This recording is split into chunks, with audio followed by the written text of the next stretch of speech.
What's up guys, it's Tom here and welcome to a breaking transfer news story on my channel where the reports are coming out in Portugal and in Spain that Liverpool have reached a pre-agreement with Benfica for the transfer of Enzo Fernandez, potentially for the January transfer window I'm hearing. As reported by the Portuguese news outlet Report, Liverpool have made contact with Benfica for Enzo Fernandez, who is the 21-year-old player from Argentina who helped Argentina reach the semi-finals of the World Cup, and they will play Croatia for a place in the World Cup final. He scored a goal and got an assist already at the World Cup, and we will look into all the details that you need to know about this report and also Enzo Fernandez's career so far. So buckle up because this will be a great video and I'm in such a good mood. I really hope that you guys enjoy these videos. Leave a like if you do and subscribe so you don't miss the latest reports and latest details about Liverpool FC. And we will also talk about the Liverpool-Lyon pre-season friendly game that happened yesterday. So the Enzo Fernandez is a 21-year-old brilliant midfielder who signed for Benfica in just the last summer transfer window. He registered, of course, 5 appearances at the World Cup already, as I said, and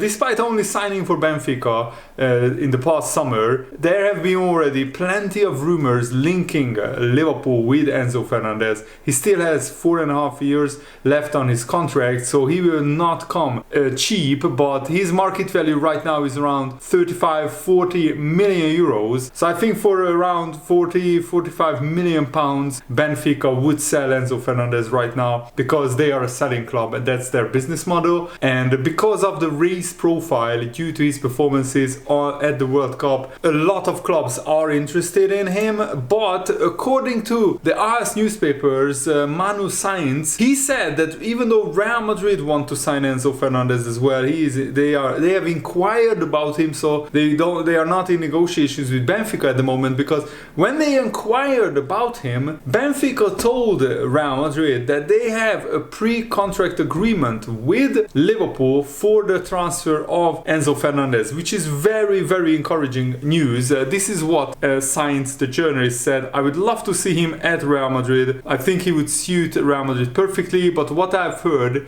is that he has a pre-agreement with Liverpool, Enzo Fernandez. And of course, Liverpool already has a good relationship with Benfica because we recently signed Darwin Núñez from them in the summer, so we must have kept in contact with them. And Liverpool's many managers at Liverpool watch the Portuguese league. Pep Yinders worked at Porto, so it's no coincidence that we signed Luis Diaz from Porto, we signed Darwin Núñez from Benfica, and we are also was interested in Mateus Nunes as well. And I think that we are keeping a close eye on the Portuguese league because it's a very underrated league, and Benfica at the moment are flying in the Portuguese league. They are in first place and Enzo Fernandez has played a major part in that. He scored just 1 goal and got 3 assists in the Portuguese league, but in the Champions League he scored 2 goals and got 2 assists already. So in total he has 3 goals this season, and he also has 5 assists, and not counting of course his international games.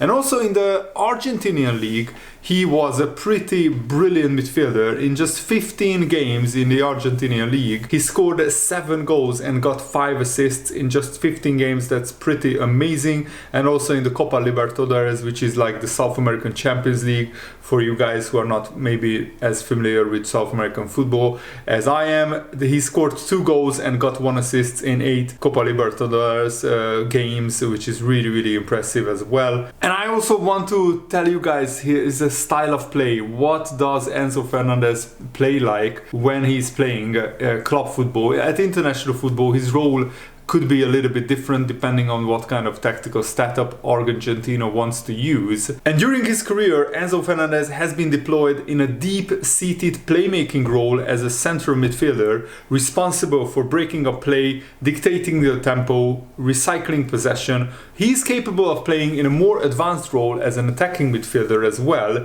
He usually makes quick short passes, accurate long passes, long balls, and he also is great at lobbed through balls. shows he's very competitive in his midfield duels, protects the space and his backline efficiently. He possesses a good range of passes, excellent vision and high levels of passing accuracy, which is very purposeful in his midfield actions, and he can dribble into dangerous territory or out of it into devastating effect. He thrives in receiving the ball in tight spaces, and he's very press resistant due to his wonderful low sense of gravity. He has a very quick turn of pace, and also when you get pressed, it's really good that you can shield the ball and then you can turn and accelerate away from the pressing player. He has a very good balance and flexibility in his body movements. He excels at quick short passes, passing to break the lines or to play through attackers running into space, and Darwin Núñez, Mo Salah loves to do that, and Luis Diaz as well, but he's out injured at the moment, and Diogo Jota, similar scenario. But also passing in the means of keeping possession to move the ball around and to tire opposition defensive shapes, and Fernandez excels out of possession as well, always looking to get into the right position to stop an opposition attack, disrupting attacking plays, attacking moves, and also being in the right place at the right time to intercept passes. He's a good dribbler of the ball as well. You could see at the World Cup the way he gets the ball maybe in his own half and can dribble past one or two people and carry the ball forward, and he can move the ball forward either through his passing or his dribbling. He prefers operating of course centrally,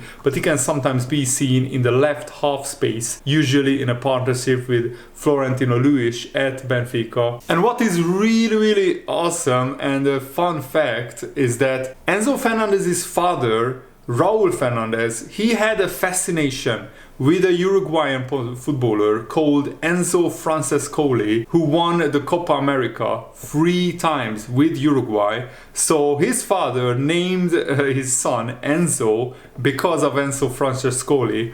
That I didn't know, and I'm sure a lot of you guys watching this video didn't know that fact either, and I think that's really interesting and impressive. And Enzo Fernandez, even though he's only 21 years old, so he's still a very young player, he already played 108 competitive games of club football, and he also played 8 games for Argentina, scoring 1 goal, which was the goal against Mexico to make it 2-0 in a crucial game which Argentina had to win after losing their opening World Cup game against Saudi Arabia. And he also won the Copa Sudamericana, which is like the Europa League of South America, with Defensa, another club in Argentina. He also won the Recopa Sudamericana in 2021, which is like the Super Cup of South American football. It's like the equivalent of the European Super Cup. And he also won with River Plate the Argentina Primera División, how they call it. It's like the top league, the Premier League of Argentinian football, and it's very difficult to win because there are like 26 teams in that league, and it's very tough to win. And on November the 3rd, 2021, Enzo Fernandez was called up by Lionel Scaloni, the Argentina national team manager, for 2 World Cup qualifiers against Brazil and Uruguay. He made his senior debut on the 24th of September 2022 by coming on as a substitute for Paredes in a 3-0 win against Honduras. And also he was named, of course, in the Argentina World Cup squad. Fernandez scored his first international goal against Mexico after coming on for Guido Rodriguez in the 57th minute against Mexico. And the rest is history. Enzo Fernandez has been starting now games regularly for Argentina at just 21 years old in a World Cup knockout stage. That's really impressive and really important for his development and his career, that he can start games regularly for Argentina at the World Cup. That's pretty impressive as well. And what is also awesome in that, scoring that goal against Mexico, he became the second youngest player ever to score a World Cup goal for Argentina, only behind Lionel Messi, and he achieved a rather not so famous record, becoming the youngest own goal scorer in the history of Argentinian football in the World Cup against Australia. He scored an own goal, but he just tried to block a shot and it got deflected and went 17, so that's a pretty unlucky record to have, to become the second youngest goal scorer and the youngest goal scorer of an own goal in Argentinian World Cup history. To achieve that in the same tournament is pretty epic and pretty impressive. And it's really important to note that the newspaper in Portugal who's reporting the Enzo Fernandez deal and the Enzo Fernandez talk between Liverpool and Benfica, Report Portugal, that's the outlet's name, they broke the news of Darwin Núñez signing for Liverpool. So they are a very credible news outlet when it comes to, of course, Liverpool transfer rumors. And the Spanish newspaper Diario AS is reporting that Enzo Fernandez, the midfielder, is being one of the proper names for Argentina in this World Cup, which has made many powerful people set their eyes on Enzo Fernandez. The Portuguese press already thinks that he has a pre-agreement with Liverpool, and we will have to see what the people at Benfica, his current club, thinks about that. So the pre-agreement is not with Benfica but with Enzo Fernandez, which means that Liverpool just need to negotiate a transfer fee with Benfica, which is of course easier said than done, and it will be probably a complicated negotiation because Enzo Fernandez still has 4.5 years on his contract. But I think Liverpool having a good relationship with Benfica, we already paid a lot of money to them for Darwin Núñez, so I think Liverpool have the money to pull this transfer off, and we desperately need at least one, maybe even two midfielders in the January transfer window to come in, because we can't wait until the summer to get reinforcements in the shape of Jude Bellingham. What makes it extremely difficult is that the Benfica manager said, or the Benfica sporting director, I'm not sure which one is it, he said that Benfica has the biggest objective of winning trophies and titles this season, and no player will leave unless the release clause is being paid, which at the moment is fundamental for the squad. What I can promise our supporters is what I did at the beginning of the year, that this is a sporting project and not a financial one. Fortunately, we are not experiencing financial problems and we have no need to sell players because Benfica qualified for the knockout stages of the Champions League 2 years in a row. They have money coming in regularly, and also they sold Darwin Núñez for a lot of money in the summer, so they are in a very healthy financial position, which will make negotiating for Enzo Fernandez all that more difficult for Liverpool. But if Liverpool want to, take Jurgen Klopp's team to the next level, then we need to spend in the January transfer window and in the summer transfer window. And Benfica's release clause is worth 120 million euros for Enzo Fernandez, which is 103 million pounds, and I don't think Liverpool will pay that amount. Enzo Fernandez is worth about half of that amount, so Liverpool shouldn't be paying 100 million pounds for Enzo Fernandez. You should reserve that only for players like Jude Bellingham, who are immensely talented. Enzo Fernandez is also very talented, but at the moment he is not a player worth anywhere near that release clause. So if Benfica doesn't want to do a deal for his release clause, then I don't see Liverpool signing him in this January transfer window. So we might push that for the summer, and we need to look at alternatives, and this is why a takeover is crucial. FSG probably don't have the money to spend 200-300 million pounds on strengthening the midfield, and that's honestly what it takes for Liverpool to get back to having a brilliant young midfield. So it's going to be really, really tough for FSG to spend that amount. And also Liverpool played Lyon yesterday and in a Dubai training camp friendly, and Liverpool started brilliantly, like a house on fire. We scored in the first minute through Fabio Carvalho. Mo Salah passed it across goal when he's one-on-one with the goalkeeper, and Fabio Carvalho slots it home into the empty net, and then Bobby Firmino is taken out in the 13th minute. Mo Salah steps up for the penalty, and he shoots down the middle, and the goalkeeper Lopez saves it with his legs. He used to be the Portuguese #1 goalkeeper. He's a really, really good goalkeeper, and he showed it in this game. But Liverpool should have been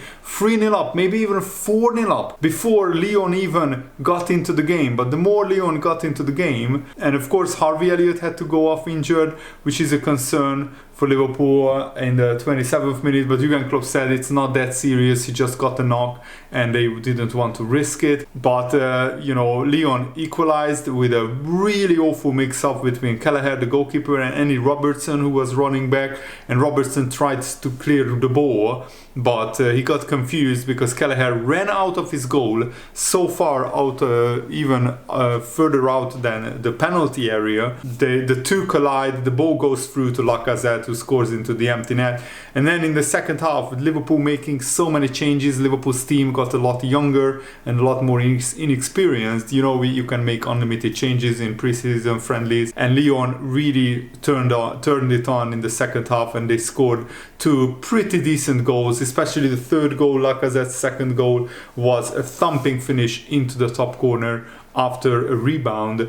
So Liverpool in the end lost 3-1, but it was a good outing, and the most important purpose of these preseason friendlies is not the result, but to get the fitness in and try to practice different preseason playing patterns. Also, there was a penalty shootout, which is mandatory after every preseason game in the Dubai international preseason tournament, and Liverpool lost the penalty shootout 5-4. Bajcetic's penalty was saved by Lopez. All the other Liverpool players scored, but all the Lyon players scored as well, so Liverpool lost on penalties. But Liverpool will play, I think, another team in a few days, and I just want Liverpool to get the fitness up of the players, and I'm really looking forward to already Liverpool restarting their season. 2 days after the World Cup final, we will play Manchester City in the League Cup, I think. So it's going to be really, really interesting. Thanks for watching, guys. Hope you enjoyed this. Have a nice day. See you later. Goodbye.